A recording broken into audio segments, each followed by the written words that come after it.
Buenas, meus amigos, já estamos de matilisto por aqui para darmos início ao nosso 18º vídeo da série Sistemas de Produção Agrícola em Terras Baixas, com o foco em integração lavoura-pecuária.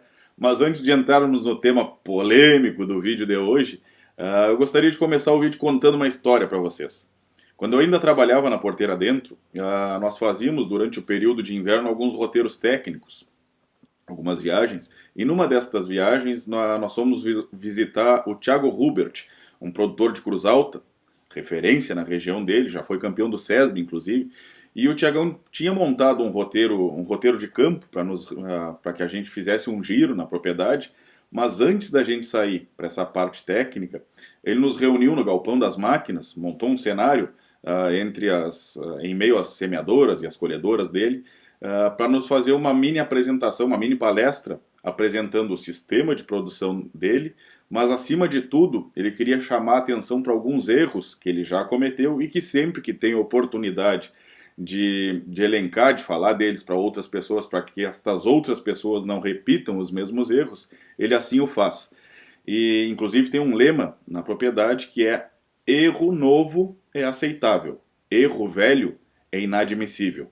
Então, partindo desta premissa, justamente seguindo esta linha de raciocínio, que eu me atrevi a fazer um vídeo com a temática de hoje e principalmente fazer a afirmação que está no título do vídeo e que eu refaço agora. Para a nossa realidade de terras baixas, o plantio direto não existe. Para a gente embasar, então, começar a embasar esta minha afirmação, a primeira grande questão, e já é um dos principais erros que se comete, é a questão de que plantio direto, o sistema de plantio direto é diferente de semear sem mexer no solo. Isso, mal comparando, é que nem o exemplo que eu já usei várias vezes da questão da integração com a pecuária, que ter pastagem de inverno não é sinônimo de ILP. Isto é uma parte do sistema, mas não é o sistema em si. Da mesma forma, semear sem mexer no solo é um dos requisitos do sistema de plantio direto, mas não é resumo, isso não é o plantio direto em si. Plantio direto é um conceito bem mais amplo, bem mais complexo do que isso, e esta é apenas uma etapa do plantio direto. E aí é um grande erro que a gente vê, a maior parte dos casos é isso que na verdade o pessoal está fazendo, semeando sem mexer no solo e chamando de sistema de plantio direto, sem fazer rotação de culturas, sem fazer correção química e física do solo, sem permanente cobertura do solo, que esta é uma das premissas também. Então, esta questão mais ampla, o verdadeiro plantio direto, está muito aquém, está muito longe da gente estar fazendo na sua plenitude na nossa região, na nossa realidade de terras baixas. É bem verdade que não é tão simples de fazer, e é por isso mesmo que eu resolvi fazer esse vídeo chamando a atenção para esta temática, fazendo essa contestação, de certa forma até podendo causar uma polêmica, mas o objetivo é chamar a atenção para o assunto, para que a gente consiga, de alguma maneira, parar de tentar, usando até uma expressão da atualidade, fazer um Ctrl+C e Ctrl+V, parar de tentar copiar e colar o que foi desenvolvido em outras realidades, um sistema de terras altas que a gente está tentando simplesmente transpor para nossas áreas de terras baixas e ainda assim, o pior de tudo, transpondo apenas uma parte e chamando isso de plantio direto. Então eu podia encerrar o vídeo por aqui, tão somente com esta contestação que eu acabei de fazer, mas eu vou tentar aprofundar e detalhar um pouco mais, contar inclusive uma segunda história de uma outra visita no Paraná, nas Sementes Mutuca, berço do plantio direto, região do Paraná, que é berço do plantio direto no Brasil, e tem um outro relato de caso de lá que eu trago para vocês para fazer a gente dar uma raciocinada em cima desta questão mais ampla do sistema de plantio direto.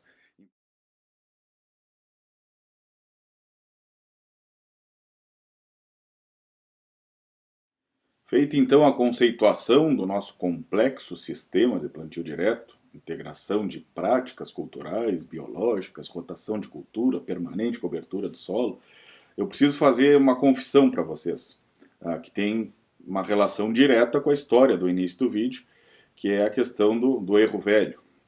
Como diz o Thiago, partindo do mesmo princípio, por que isso me incomoda tanto? E o verdadeiro motivo de estar fazendo esse vídeo é porque eu já errei bastante tentando transpor esses conceitos que foram criados e validados numa outra realidade edafoclimática, bem diferente da nossa situação de terras baixas, da nossa metade do sul do estado. E como eu errei bastante tentando pôr em prática estes preceitos na nossa realidade, eu divido hoje com vocês e principalmente convido todo mundo a fazer esse exercício, este raciocínio em cima do complexo sistema de plantio direto. E agora eu vou fazer, a gente vai fazer algumas simulações aqui, porque será que é, de fato, digamos, tá compreendido o sistema de plantio direto, tá? Agora a gente tem o conceito, é importante, antes de executar todos estes conceitos que estão aí, existe uma outra etapa, um outro preceito, que é um preceito básico da agronomia, mas que serve e é fundamental para alicerçar o sucesso da consolidação do tal do plantio direto, que é a correção química e física do solo. Então a gente precisa, num primeiro momento, desestruturar o solo para corrigir ele química e fisicamente, para que a partir daí ele se reestruture numa nova condição, um novo potencial produtivo, para a partir daí sim nós mantermos uma cobertura permanente e não remover mais o solo, não ter mais mobilização, não ter mais preparo de solo. Tá? Mas será que na nossa realidade a gente consegue executar todos estes preceitos como devem ser, para que realmente a gente esteja fazendo plantio direto? Em área de arroz já é bem mais difícil da gente conseguir manter a tal da permanente cobertura do solo ou evitar mobilização do solo, que a gente não faça nenhuma operação no solo. Como a gente não controla o tempo, vamos pegar um exemplo aqui de um período de colheita com muita chuva. Inevitavelmente vai fazer rastro dentro da lavoura, a própria colheita vai estragar a condição do piso, e nós não temos outra opção que não seja entrar corrigindo esta questão do preparo do solo. Por mais que se façam poucas operações, nenhuma operação é praticamente impossível. Então aí a gente já entra num dos pontos que nega com que a gente faça o plantio direto ao pé da letra. Então a gente já não consegue manter uma permanente cobertura do solo sem a necessidade de um preparo.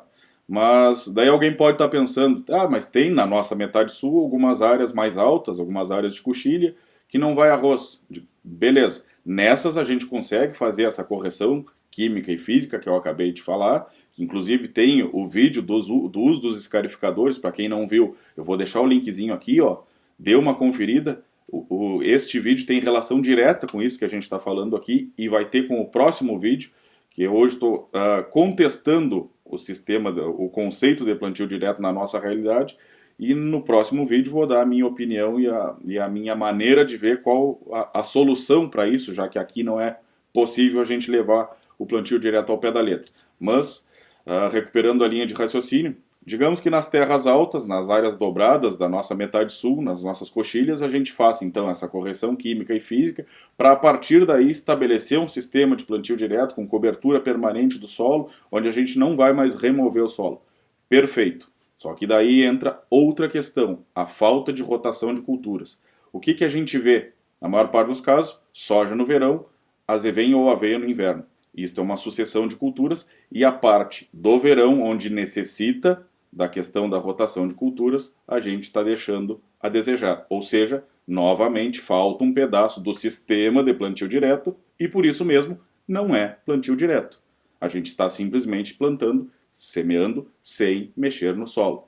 É lógico que essa questão de áreas mais altas, a rotação seria mais com milho, com sorgo, alguma coisa do tipo, que por questões comerciais principalmente, e de potencial produtivo, de risco de produtividade baixa, o milho, por exemplo, é extremamente responsivo à tecnologia, mas é uma lavoura que, se não chover no período crítico, pré e pós-pendoamento, a produtividade fica completamente limitada. Isso é uma questão econômica.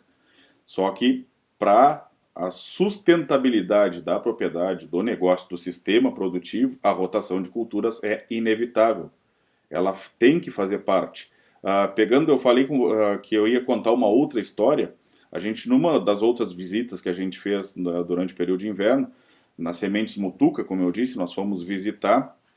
O Ivo Frari era o, o gerente técnico da propriedade na época, e a gente, com o roteiro de campo que a gente foi fazer com ele, na Sementes Mutuca, na região do Paraná, que é berço do plantio direto no país, a gente teve uma surpresa ao nos depararmos com uma afirmação de uma prática de manejo que ele utiliza em 20% da área, ou na mesma área em questão, a cada 5 anos ele subsola. E notem vocês, no berço do plantio direto, áreas consolidadas com 30, 40 anos de plantio direto e sem pecuária. Então não tem nem a questão do gado, para aquela contestação de que o pisoteio do gado compacta a área, deixa o solo mais denso e daí tem necessidade de fazer alguma operação.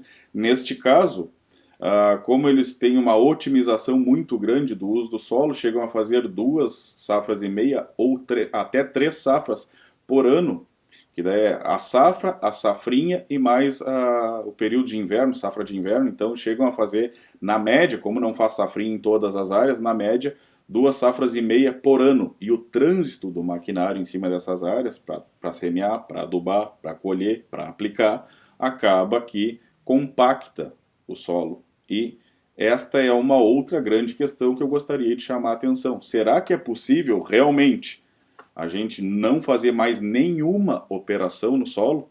É isso que nós vamos tentar responder no próximo vídeo. Qual seria então a solução, já que plantio direto ao pé da letra não é possível realizar na nossa região?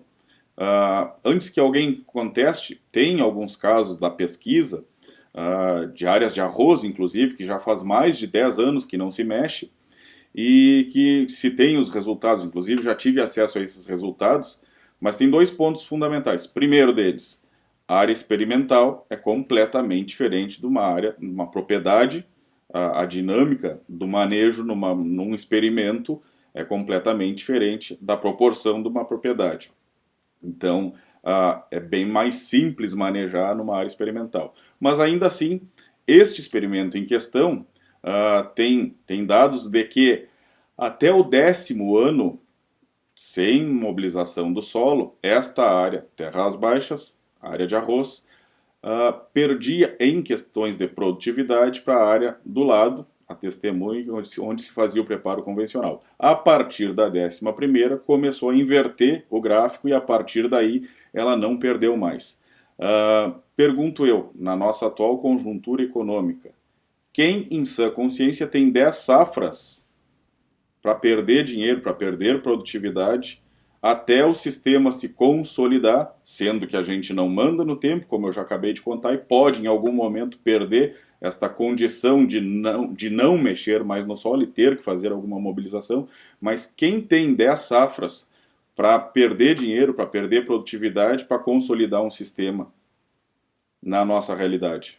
Ou os colegas que dão recomendações, quem assina embaixo e atesta que o produtor tenha que apostar nisso e ficar 10 safras tendo prejuízo, ou produtividade limitada para a partir do 11º ano, ou que seja, que não leve 10, que leve 8, ou pode levar 12, isso é uma questão de interação cultural e biológica, como diz o conceito do plantio direto.